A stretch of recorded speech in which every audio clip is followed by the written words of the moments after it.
eclipse, é sempre um prazer estarmos juntos, né? Quando a gente monta um trabalho, é muito prazeroso, porque assim, a gente aproveita muito mais aquele conteúdo, e o conteúdo que a gente escolheu sobre Jesus e a paz foi exatamente porque a gente tem ouvido muitas pessoas dizerem: achei que depois da pandemia as pessoas iam melhorar, iam ficar bacanas, iam ficar boas, mas o que eu vejo é uma ignorância, uma falta de educação, e assim vai, né? E quando o nosso mestre, ele mais nos fala sobre a paz, sobre o atendimento fraterno a todos aqueles que chegaram, do que realmente ligou para guerras, para contendas e tudo mais.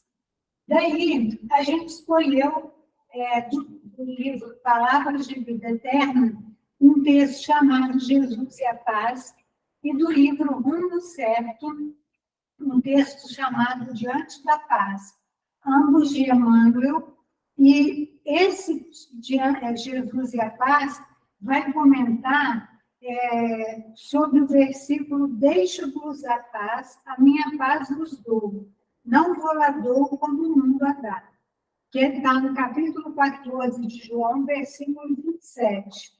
Diante disso, Emmanuel vai falar para a gente que a paz do mundo é uma paz equivocada. A paz do homem, muitas vezes a gente olha para ela como se fosse algo, e assim, se tiver tudo do meu jeito, da minha forma, da minha maneira, está tudo ok. Mas se estiver da maneira de Deus, da forma como Deus quer, aí já não está tudo bem. E ele vai fazer um comentário em cima disso, porque a palavra de paz de Jesus é uma palavra de vida eterna. E a gente, sempre que adentra o corpo físico, a gente imagina a paz como sendo algo daqui e agora, e não entende como uma linearidade, né, da nossa evolução espiritual. Daí Emmanuel vai comentar o seguinte: a paz do mundo costuma ser preguiça rançosa. A paz do espírito é serviço renovador. A primeira é inutilidade. A segunda é proveito constante. O que ele está dizendo com isso aqui? Que quando nós queremos, buscamos uma paz, é aquela paz que não nos traz doença, não nos traz amargor, não nos traz raiva, rancor, mágoas, etc. e tal.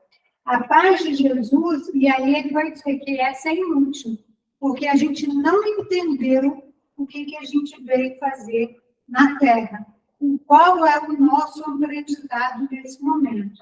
Sendo que a segunda, ela é proveitosa porque é uma paz de espírito que, por mais que esteja um tumulto lá fora, um tumulto fora da gente, se nós estivermos em paz, essa sim é uma paz duradoura. E no contexto aqui do capítulo 14 de João, só quero lembrar vocês que é quando ele fala: não se turbe o vosso coração. Começa o capítulo assim. E ele vai dizer que ele vai rogar ao Pai, o Consolador, para que fique conosco para sempre. E depois ele vai dizer que é o Espírito da Verdade que o mundo não pode receber, porque não o vê nem o conhece. Mas vós o conheceis, porque habita convosco e estará em vós.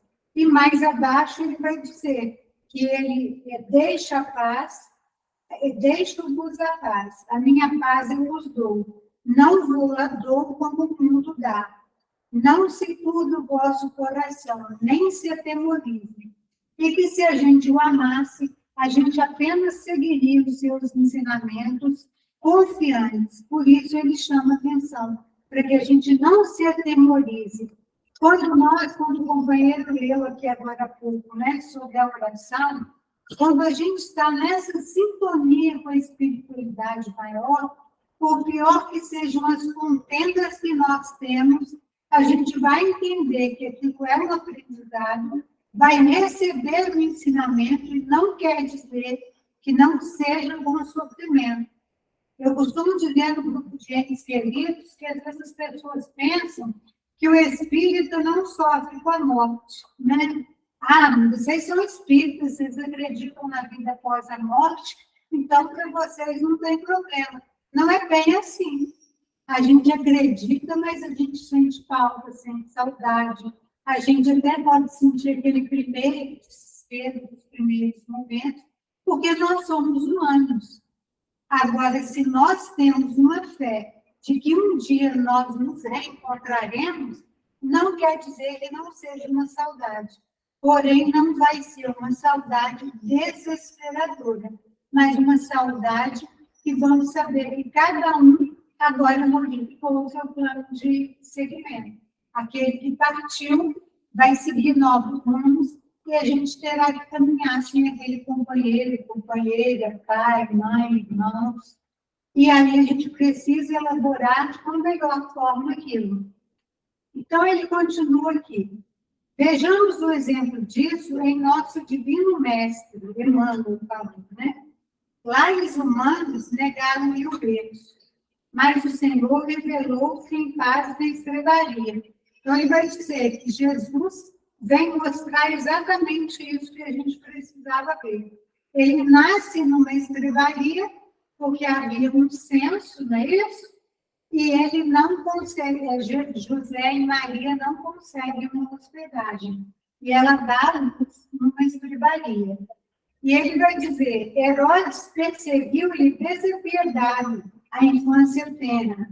Jesus, porém, transferindo-se de residência em favor do apostolado de Brasília, sofreu tranquilas imposições das circunstâncias. José e Maria vão então para o Egito, porque Herodes está perseguindo todas as crianças que nasceram naquela época.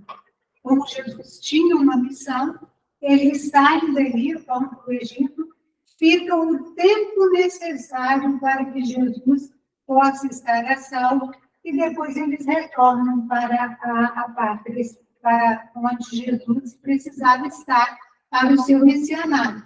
Mas Jesus, nunca se equivocou, nunca ficou com raiva, nunca ficou com mágoa de nenhuma das pessoas, nem mesmo quando ele começou a perceber todas as pessoas que estavam ali em volta dele, tentando pregar-lhe uma peça para que ele caísse em alguma coisa. E Emmanuel fala, negado pela fortuna de Jerusalém, refugiou-se feliz em barcas pobres da Galileia, amando e servindo os necessitados e doentes, recebia a cada passo os golpes da astúcia dos letrados e casuístas do seu tempo. Contudo, jamais deixou, por isso, de exercer imperturdável o ministério do amor. Então, por mais que ele soubesse que estavam lhe tramando ali, ele se mantinha sereno, se mantinha tranquilo e mantinha-se fazendo a vontade do Pai. Em outro texto de Emmanuel, ele vai dizer isso, que Jesus fazia todo o seu missionário, já sabendo que ele seria crucificado, mas ele mantinha-se sereno, atendendo a cada uma das pessoas que chegavam. E aí a gente começa a pensar na questão da paz. Como é que a gente poderia buscar essa paz dentro de um momento que nós estamos vivendo? Em que as pessoas falam, né? Nós somos um dos maiores países consumistas de ansiolíticos. Por que nós estamos fazendo isso se nós também somos um dos povos mais religiosos? Por maior que seja a nossa miscigenação, se a gente pensar, nós temos, provavelmente todos nós temos sangue de índio, sangue de portugueses, de ingleses, de espanhóis. O povo brasileiro é um povo miscigenador, né? Sempre misturado ali com os africanos, né? Os negros. Então, cada um de nós tem essa paz dentro de si que Jesus mostra, mas às vezes a gente não consegue colocá-la na prática do dia a dia. Aí a gente ouve falar em intolerância religiosa, intolerância sobre a sexualidade, intolerância sobre a intransigência do outro.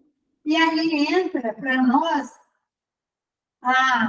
o Diante da Paz, né, que eu falei que é do livro Mundo Certo, que Emmanuel vai dizer: entendendo-se a paciência à maneira da ciência da paz, não procures a paz à distância, de ver se ela reside em ti mesmo.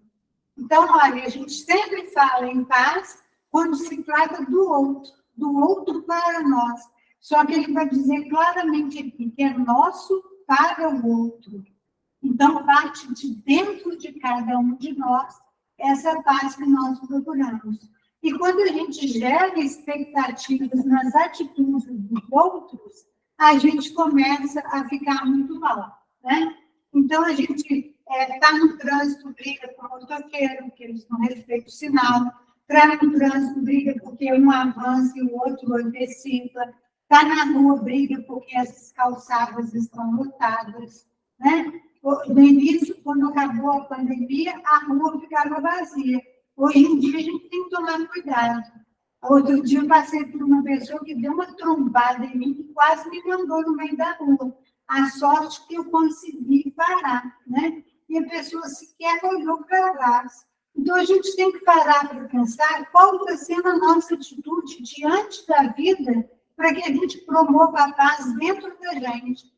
Porque se a gente esperar que o mundo nos oferte, a gente ainda não vai conseguir. Nós não estamos nos capacitando para isso, se a gente estiver esperando que ela venha de fora.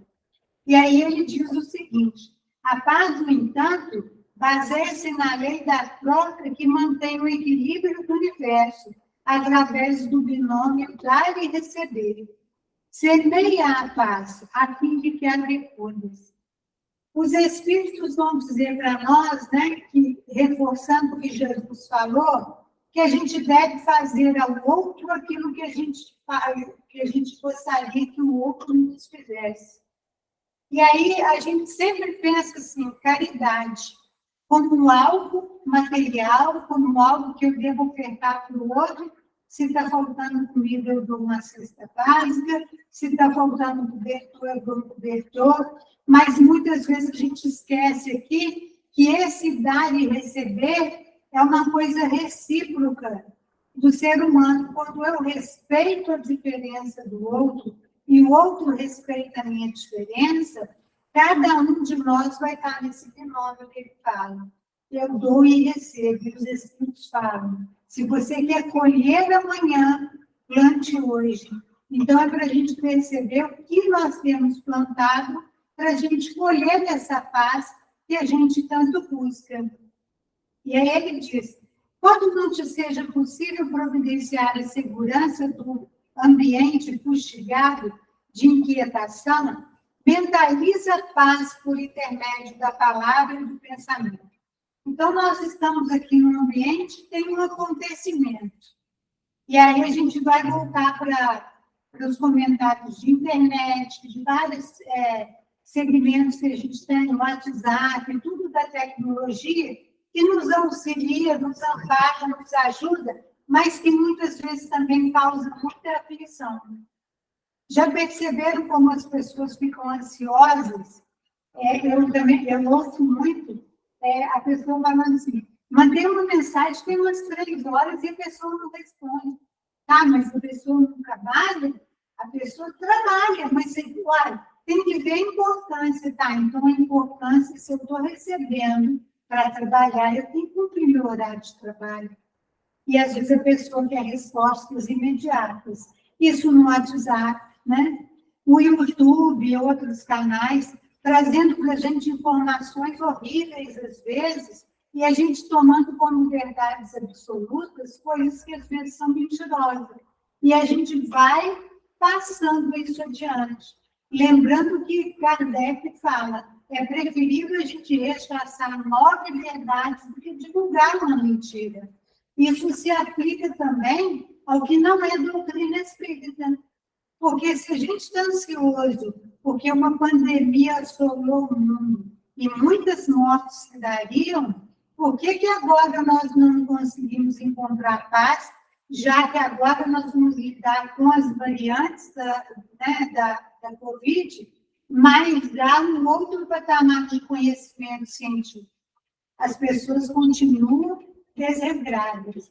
Então, é preciso que a gente tenha cuidado, porque eu falo aqui, ó, se não é possível da gente fazer nada naquele ambiente, pelo menos que a gente pense, ou que a gente fale alguma palavra de conforto. E quantas vezes a gente pode, geralmente a gente atiça mais fogo, joga álcool na fogueira e coloca mais lenha. Aí, fazendo esse estudo, eu me lembrei que há pouco tempo atrás foi 80 anos da minha tia, e a turma fizeram um encontro no Rio, e a gente foi. E aí, no momento lá, meus primos foram homenageá-la e falaram do meu tio, que é irmão do meu pai, que já faleceu há um tempo. Eles são de um outro segmento religioso, que eu não entendo bem, mas outra religião. E meu primo virou num momento lá muito emocionado e falou assim, o Pedrão, ele era uma pessoa que ele sempre trazia uma palavra de paz. Ele nunca foi uma pessoa de contenda. Ele nunca gostou de briga. E eu fui observando aquilo e fui lembrando do meu tio. Falei, gente, mas não é que é mesmo? Às vezes a gente tem exemplos dentro de casa e que a gente não percebe. Eu convivi a minha infância inteira com ele, adulta também, porque ele faleceu não faz muito tempo, um pouco antes da pandemia, mas ele era aquela pessoa que ele não entrava nas brigas. Dos irmãos, era o único que não brigava com nenhum irmão. Ele estava sempre muito sereno, sempre muito tranquilo. Aí eu falei, puxa, que legal saber, porque se a gente sabe que a doutrina espírita nos explica que o espírito vai para onde o coração está, para ele que plantou a paz, está ali como exemplo. Então, me lembrei muito dele nesse momento, do meu primo falando sobre o pai. E ele vai dizer aqui que, ante os enfermos, calam os assuntos suscetíveis de criar agitação e oferecer-lhes a tranquilidade, relacionando temas capazes de garanti-la. Entretanto, se o verbo não te for facultado, envie a ideia de reconforto e encorajamento aos doentes, diligenciando proteger as forças mentais ameaçadas de desenvolver. Nós sabemos, né? Me lembro até que eu acho que foi eu que fiz no Progênio aqui, no Pensamento e Sintonia, quando vocês faziam o Progênio aqui, né, de manhã. O pensamento, tudo que a gente pensa, ele formula, né? E a gente dá ação naquele pensamento. Se a gente percebe que a pessoa está enferma, para que a gente vai colocar mais lenha na fogueira? E às vezes a gente chega e a gente vê a pessoa está doente, precisando de auxílio, e os filhos estão lá desesperados. Pelo amor de Deus, vai melhorar, faz isso, faz aquilo. Quando, na realidade, a gente sabe muito bem que se a pessoa está doente, um ambiente de paz, de serenidade, de equilíbrio, um convite para a leitura de uma página tranquila, serena, um convite para uma reflexão, seria muito mais útil para aquela pessoa, para que ela se harmonizasse. Eu gosto sempre de retomar os meus aprendizados. Eu tinha um vizinho que a esposa estava sofrendo muito tempo com câncer, e ele ficava assim, não vai embora não, não me deixa aqui sozinho, e pegava na mão dela e a gente visitava, sentia aquela angústia, a gente espírita, né? Sabendo que ela poderia se libertar. No livro Céu e Inferno tem um depoimento de uma mulher que ela diz que ela protelou por 3 meses no retorno dela à pátria espiritual, porque ela ficava com medo de deixar o filho e o marido.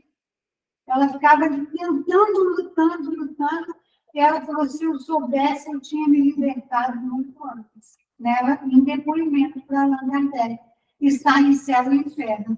E aí teve um dia que nós fomos visitá-lo, aí eu falei com ele, fulano, quem sabe, ela já está sofrendo tanto, está na hora dela se desvencilhar. Aí, no outro dia, ela desencarnou.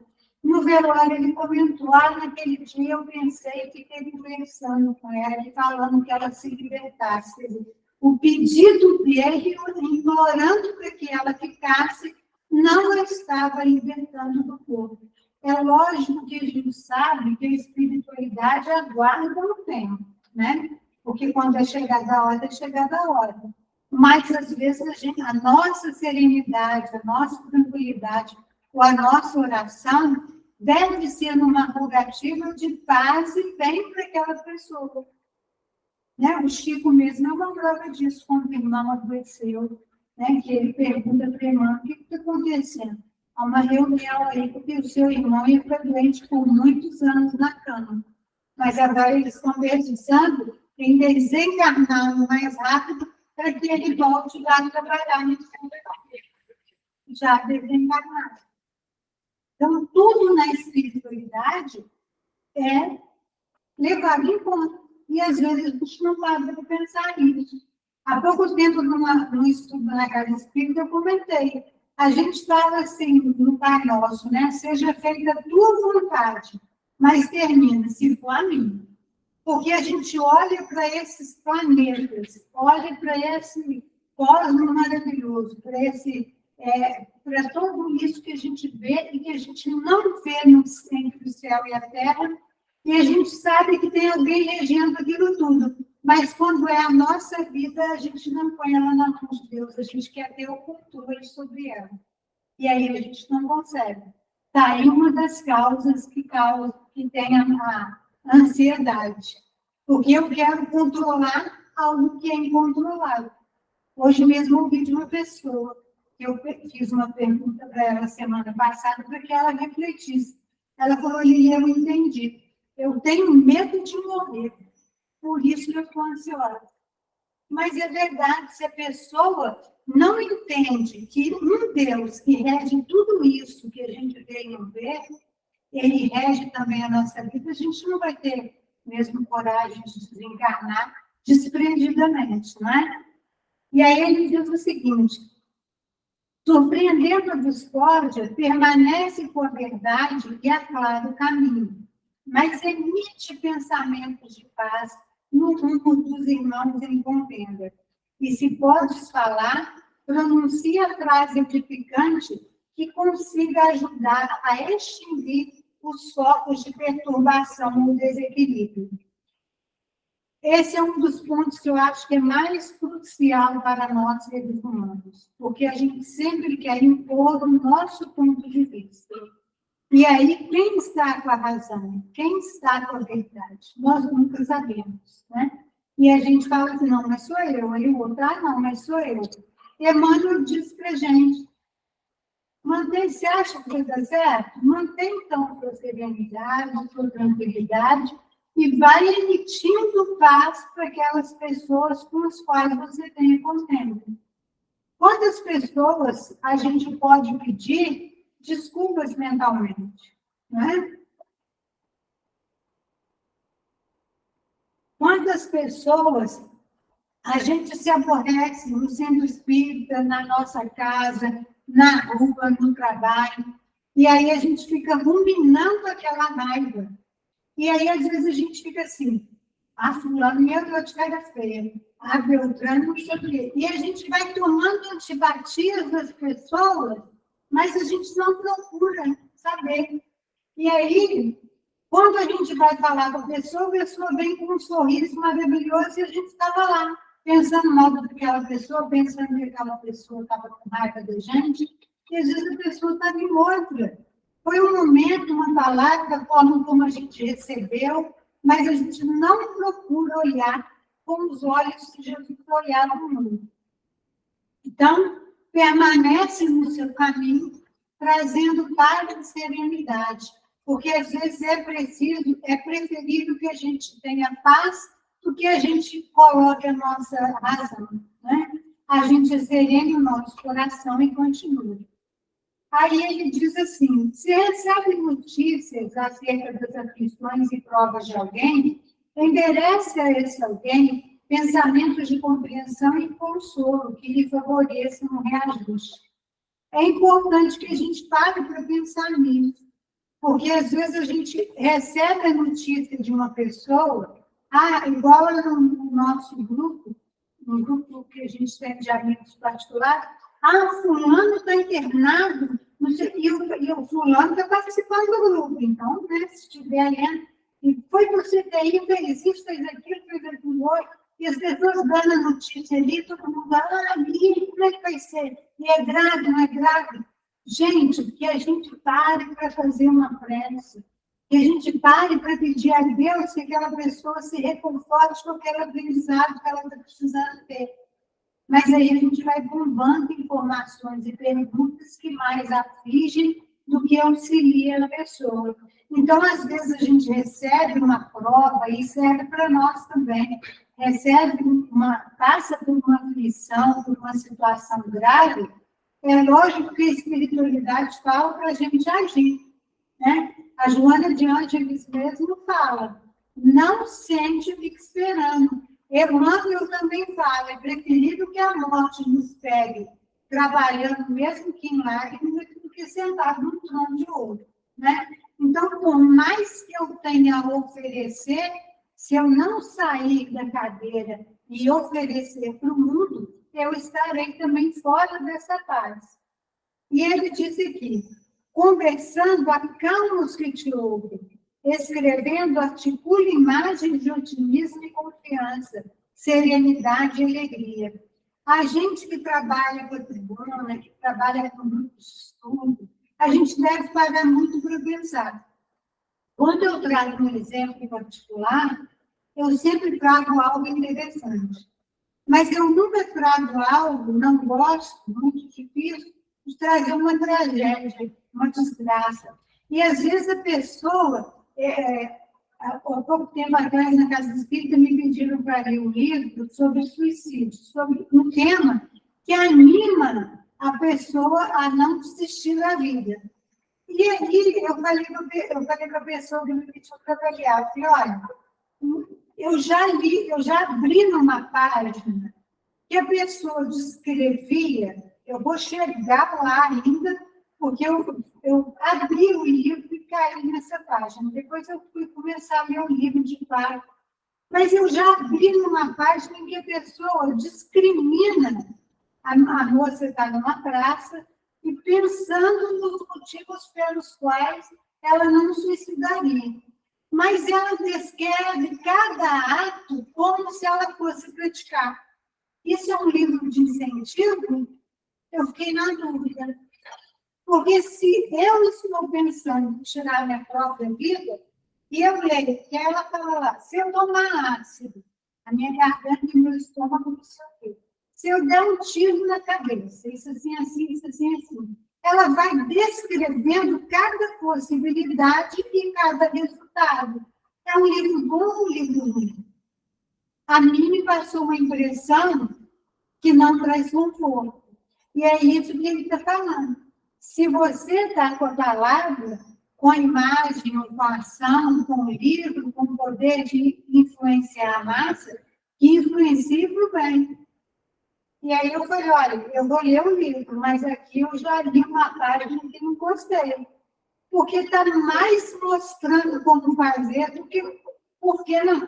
Ela fala por que ela não vai fazer, mas são sempre motivos úteis, do estilo. Se eu fizer isso, vou ficar com o rosto torto. Se eu fizer aquilo, vou ficar com o corpo assim, vou ficar manco. Algo que não acrescentou em nada. Então, é preciso que a gente pare para pensar. Porque quando a gente projeta a imagem de uma pessoa, e isso vale para a internet, porque a gente divulga muito mais tragédia do que notícia boa. Ninguém divulga quando, por exemplo, a Casa São Francisco está doando de cestas básicas e quanto número de pessoas pararam porque conseguiram um emprego, né? Ninguém fala assim, olha, mês passado 80 pessoas recebiam cestas básicas. Nesse mês, só 50, porque 30 conseguiram um emprego. Ninguém fala isso. Mas se passar de 80 para 120 necessitados, isso é divulgado. Perceberam?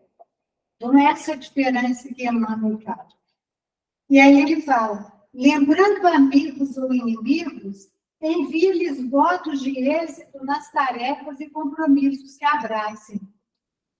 Vou focar aqui nos inimigos, entre aspas, né? Eu acho inimigos uma palavra muito pesada para nós que somos espíritas. Desafetos do passado, né? Ou agora, né, do presente. Mas o fato é que, por mais que a gente esteja magoado com alguém, a gente tem um PCD de 70 vezes 7 vezes muito maior do que uma soma, uma multiplicação. Né? Então, a gente precisa, às vezes, conter o nosso pensamento, porque Joana de Ângeles chama a atenção no livro Autodescobrimento, que a gente já se sente culpado só de pensar, mas ela fala que se a gente só pensa e já não executa, já está um pouco ok. Então, ela fala, e se você pensar uma coisa ruim sobre o outro, pense 5, 10, 20, 30 coisas boas sobre aquela pessoa. E, às vezes, a ofensa é tão grande, a ofensa é tão difícil, que a gente demora um tempo para elaborar. E aí a gente passa por um período que a gente precisa se perdoar do outro, entender o acontecido, lembrar que é para o nosso próprio aprendizado, para que a gente possa começar a perdoar de fato. Porque senão a gente perdoa, mas fica sempre cobrando uma atitude da pessoa. Qualquer situação que aquela pessoa faça, a gente fala aí, tá vendo? É uma pessoa que realmente não vale nada. Mas a gente se esquece que muitos dos aprendizados a gente passa por cima e não aproveita como um aprendizado de crescimento.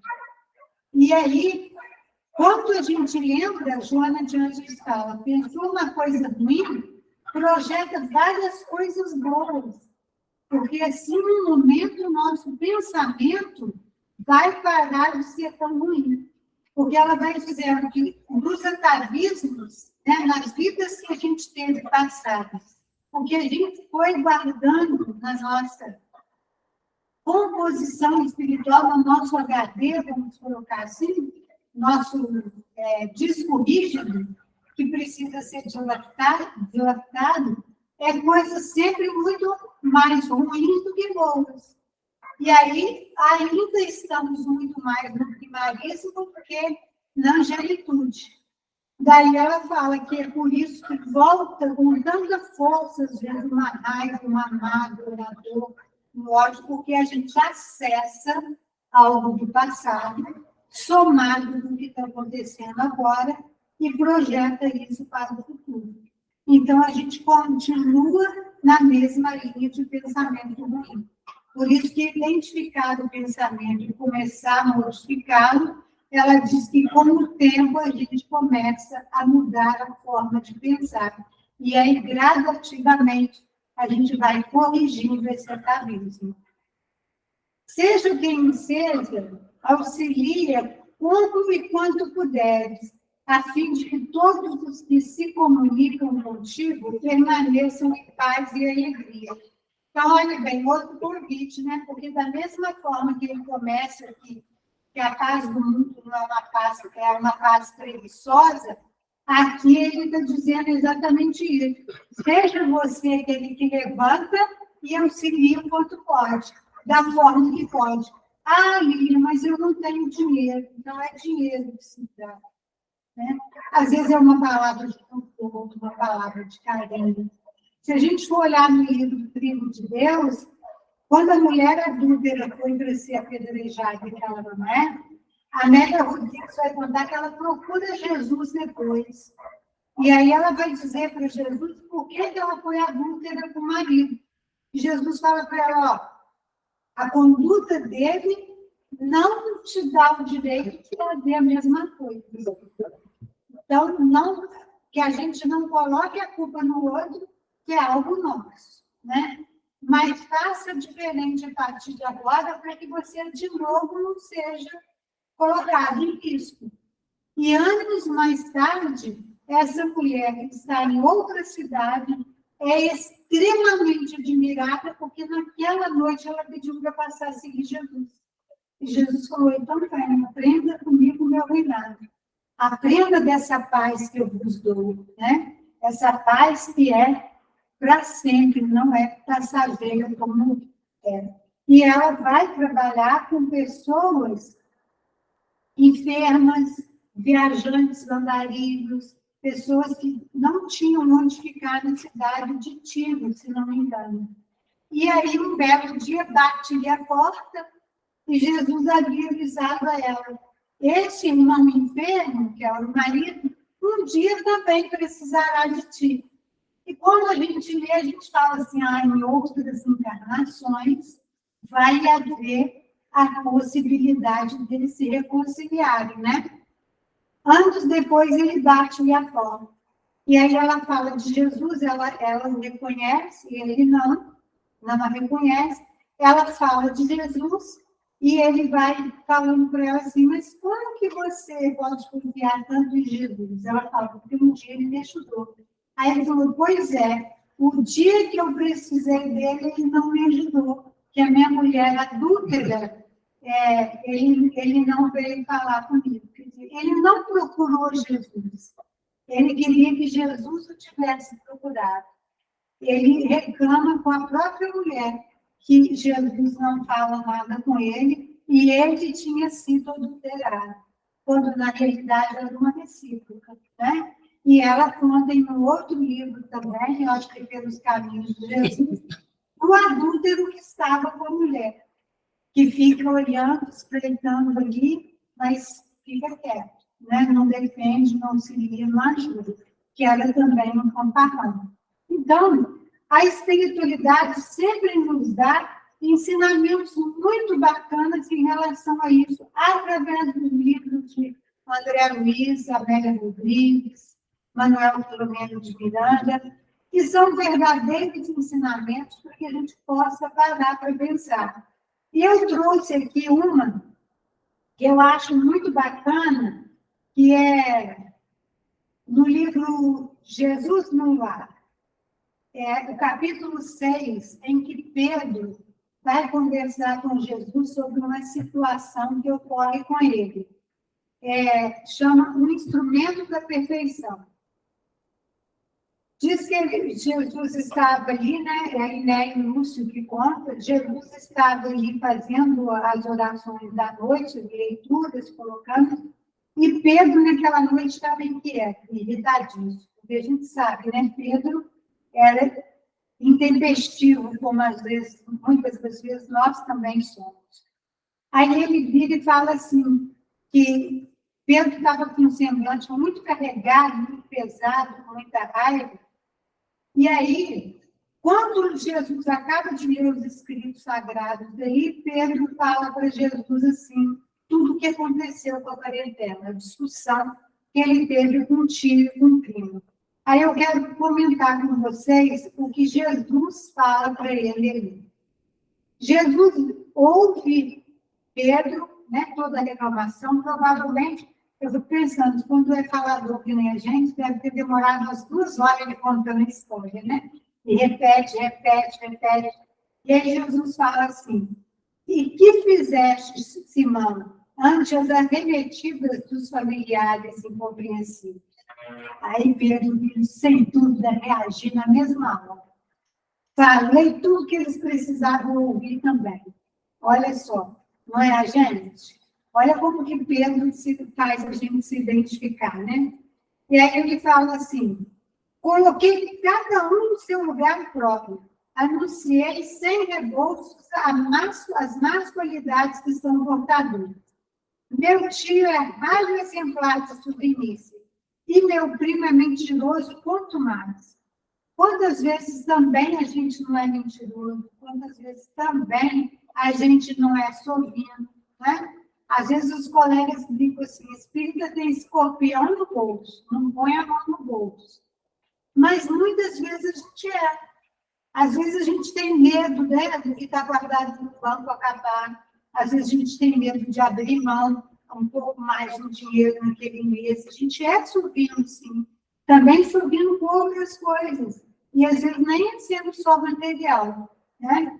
E aí o outro mentiroso. Aí Jesus fala assim, Jesus para, ouve, E aí, fala que Pedro continua falando assim, provei para perto de todo mundo como que eles eram hipócritas. Aí Jesus fala, e eles falam assim, Pedro, que faz um carpinteiro na construção de uma casa? E aí Pedro falou, naturalmente trabalha, né? Constrói a casa. Aí ele, com quê? Aí Pedro fala, usando as ferramentas. Aí Jesus fala, pensa um pouquinho, e aí ele vai dizer o seguinte, as pessoas com as quais nascemos e vivemos na Terra são os primeiros e mais importantes instrumentos que recebemos do Pai, para a edificação do reino dos céus em nós mesmos. Olha que bacana, porque ele está lembrando nesses textos para nós que aquelas pessoas com as quais convivemos são as primeiras pessoas que nós devemos ser instrumentos de Deus na Terra. E aí a gente ouve muito falar, nossa, você acha que fulano é bom? Come 1 quilo de sal com ele, ou seja, vai morar com essa pessoa, porque ninguém come 1 quilo de sal em meia hora com alguém, tá vendo? Mas vai viver com aquela pessoa tempo a tempo. Passa-se vários quilos de sal, né? E aí a gente vai vendo como a pessoa vai vendo a gente como a gente é, e de repente a gente começa a ver as falhas, os defeitos. Nesse termo aqui é que a gente começa a edificação do reino de Deus. Porque se a gente não tem paciência com o próximo mais próximo, por que a gente finge que tem com os outros, com os que estão mais longe? Só porque é mais fácil? A convivência é que vai aprimorar cada um de nós. E aí ele continua aqui. Quando falhamos no aproveitamento deles, que constituem elementos da nossa melhoria, é quase impossível triunfar com recursos alheios, porque o Pai nos concede os problemas da vida de acordo com a nossa capacidade de lhes dar solução. Olha só, quantos livros a gente lê e a gente vê a programação da espiritualidade para que a gente venha junto com um determinado grupo de pessoas, para que a gente possa aprender determinadas coisas. A exemplo disso, Segismundo, das obras de André Luiz, né, que o pai precisava recebê-lo e estava rechaçando ali, e Segismundo morrendo de medo daquela situação. Então, a gente precisa verificar, porque muitas vezes a gente tem um núcleo familiar convidado, a gente precisa perceber o quanto nós estamos auxiliando para promover essa paz que nós estamos falando hoje. Nós estamos sendo aquele que sempre empurra mais uma briga, ou aquele que para e pensa e fala assim, olha, vamos deixar isso passar, vamos acalmar os nervos, para depois a gente voltar na conversa, né? Então, ele fala que é difícil esse recurso alheio se a gente não começa a buscá-lo dentro de casa, entendendo que aquelas pessoas que estão naquele contexto familiar são realmente para conviver, porque tem uma obra maior em cima daquela família. Tem um aprendizado maior. Só que a gente vai vivendo a vida e se esquece disso que os Espíritos falaram, né? E aí ele fala aqui, Jesus vai falar para Pedro das aves que fazem ninho, da ovelha, e aí ele fala do homem, que foram concedidos ao homem, foram concedidos outras tarefas que desses animais, né? E aves, quais sejam as do amor e da humildade, na ação inteligente e constante para o bem comum, a fim de que a paz e a felicidade não sejam mitos na terra. Olha que interessante. A paz e a felicidade não sejam mitos na terra. Porque o dia virá que nós reencarnaremos num planeta muito mais sereno, muito mais tranquilo. Mas depende de cada um de nós se a gente está querendo, se a gente está buscando dessa forma. E aí, ele fala para o Pedro assim, Os parentes mais próximos, na maioria das vezes, são o martelo e o serrete, ou seja, as ferramentas que nós podemos utilizar em benefício da construção do templo vivo e sublime, diante da qual o céu se manifestará na nossa alma. Aí lembra, olha o que eu falei do meu tio. Sempre que ele é lembrado pelos filhos, ele é lembrado como aquela pessoa que pacificava, que ele não entrava em brigas. E por quê? Ele soube usar bem as ferramentas que lhe foram dadas. É claro que a gente sabe que é conquista espiritual, mas todos nós temos a mesma meta. Todos nós chegaremos, hoje ou mais tarde, num bem comum, né? A servir mais para Deus. Porque quando a gente pergunta no livro dos Espíritos o que é encarnação, que eles vão falar para a gente que a gente encarna para também cumprir a parte que nos toca na obra da criação, a gente nunca percebe a grandiosidade que é essa frase, para cumprir a parte que nos toca na obra da criação. Então, pode ser no nosso lar, no nosso centro espírita, num centro espírita enorme, numa casa de caridade como a Mansão do Caminho, pode ser no lugar que for, pode ser lá o trabalho de irmã Dulce, lá junto na Bahia também, que também é maravilhoso, tem um hospital que atende a todos sem cobrar. Seja o que for, a nossa tarefa é importante, porque a gente precisa aprender naquele núcleo que nós estamos. Então, seja o núcleo familiar, o núcleo familiar da casa espírita, o núcleo familiar do trabalho, que sejamos nós aquela pessoa que sempre edifica. E ele termina aqui falando para Pedro o seguinte: o ignorante é um campo de beneficência espiritual para nós, porque a gente vai saber lidar com esse ignorante. O doente é uma lição na nossa capacidade de socorrer, ele dizendo para Pedro. E o ingrato é um meio de nós exercitarmos o perdão. Quantas vezes a gente fica chateado, magoado, por esse desafio com uma ingratidão que nos fizeram?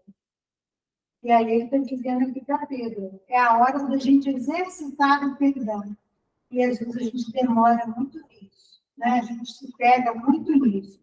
Ele fecha com Pedro dizendo o seguinte: se não ajudamos ao necessitado de perto, como auxiliaríamos os aflitos de longe?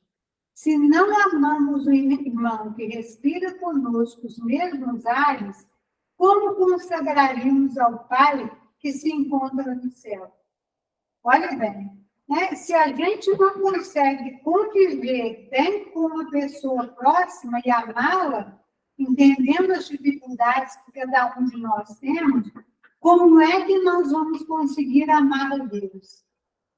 Se amar a Deus sobre todas as coisas, mas ao próximo como a ti mesmo. Então, é para a gente raciocinar. Se a gente não consegue trabalhar bem quem está convivendo conosco, é difícil, né? E ele fecha aqui, Emmanuel, no livro Palavras de Vida Eterna, Jesus e Paz, a paz do mundo quase sempre é aquela que combina com o descanso dos cadáveres a se dissociarem na inércia. Quando a gente fala, morreu, descansou, depois descansar. Eu brinco com meu pai, que ele não é espírita, e ele fica assim, já estou ficando velho, daqui a pouco vou morrer, a gente vê uma certa ansiedade, um certo medo. Eu falo, pai, pode parar com isso, quando chegar lá, pede uma vassoura e já começa a bater. Porque aqui não é caro quando trabalho, né? Porque os mais velhos, geralmente, as esposas faziam as tarefas de casa. Mas eu sempre digo com eles, chega lá, acorda, meu filho, e vai pedir uma vassourinha para valer. Porque é assim mesmo. Se a gente lidar com essa paz do mundo, que a gente quer só aquilo que a gente quer, a gente se esquece que a paz do Cristo é o serviço do bem eterno, como ele termina aqui, permanentemente em ascensão. Então, a paz de Jesus é exatamente essa. Cada dia um aprendizado, cada vez uma tarefa cumprida, cada dia um compromisso assumido e uma solução aprendida. E eu queria fechar aqui conosco uma pergunta de um livro dos Espíritos, que não, é muito difícil ser usada, mas eu acho ela maravilhosa. É a 985. Kardec fala assim: constitui recompensa a reencarnação da alma em um mundo menos grosseiro? E aí os espíritos respondem: é a consequência de sua depuração. Porquanto, à medida que se vão depurando, os espíritos passam a encarnar em mundos cada vez mais perfeitos, até que se tenham despojado totalmente da matéria e lavado de todas as impurezas, para eternamente gozarem a felicidade dos espíritos puros no seio de Deus. Lembrando aqui, gente, né, que ele está dizendo que a gente vai reencarnar em mundos melhores à medida que a gente for percebendo. Mas isso não quer dizer inércia. Lembra que Jesus falou: meu pai trabalha até hoje e eu trabalho também. Então, a cada etapa que nós formos conseguindo, melhor será maior será a nossa responsabilidade, porém com outros meios, porque Kardec termina aqui comentando. Nos mundos onde a existência é menos material do que neste, menos grosseiras são as necessidades, menos agudos os sofrimentos físicos. Lá os homens desconhecem as paixões más, que nos mundos inferiores os fazem inimigos uns dos outros. Nenhum motivo tendo de ódio, de ciúme, vivem em paz, porque praticam a lei da justiça, amor e caridade. Não conhecem os aborrecimentos e cuidados que nascem da inveja, do orgulho, do egoísmo, causas do tormento da nossa existência terrestre. Então, que essa pergunta possa ser lida hoje à noite por cada um de nós e refletida, porque muitas vezes a gente quer essa paz, muitas vezes a gente quer fazer com que a gente tenha merecimento que nós ainda não plantamos para ter. Que Jesus possa nos amparar, nos abençoar e que a gente possa, com certeza, praticar essa paz que nasce dentro de cada um de nós. Obrigada mais uma vez pelo carinho e pelo convite. E assim seja. Muito obrigada.